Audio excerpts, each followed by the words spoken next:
प्यारे विद्यार्थियों, आज का अपना विषय है भाषा और व्याकरण, लैंग्वेज एंड ग्रामर।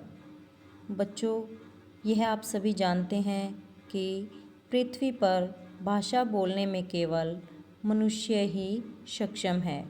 दूसरा कोई भी प्राणी भाषा नहीं बोल पाता, बस आवाज़ों और संकेतों के माध्यम से ही अपनी प्रतिक्रिया व्यक्त कर सकते हैं। जैसा कि हम देखते हैं, कुत्ता भौंकता है, हाथी चिंघाड़ता है, शेर दहाड़ता है इत्यादि।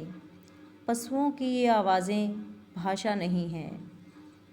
भाषा वह साधन है जिसके द्वारा हम अपने मन के भावों को प्रकट करते हैं और दूसरों के मन के भावों को जानते समझते हैं। अर्थात भाषा विचारों के आदान प्रदान का एक मुख्य साधन है।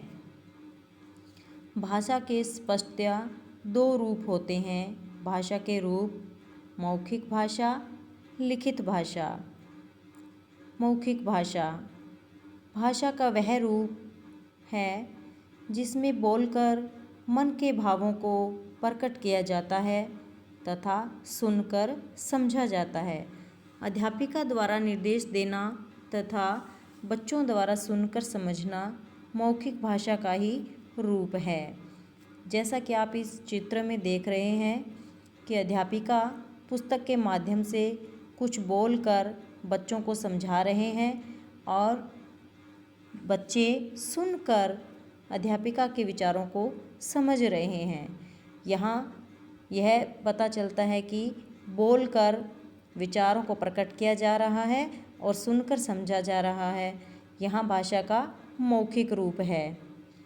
दूसरा लिखित रूप, यह भाषा का वह रूप है जिसमें लिखकर मन के भावों को प्रकट किया जाता है तथा पढ़कर समझा जाता है। पिछले आगे जो चित्र है उसमें अध्यापिका का ब्लैक बोर्ड पर लिखकर छात्रों को समझाना भाषा का लिखित रूप है। जैसा कि आप चित्र में देख रहे हैं, अध्यापिका द्वारा बोर्ड पर कुछ लिखा जा रहा है और बच्चे देखकर समझ रहे हैं। तो यहाँ लिखा हुआ पढ़कर समझा जा रहा है, तो यहाँ लिखित भाषा है।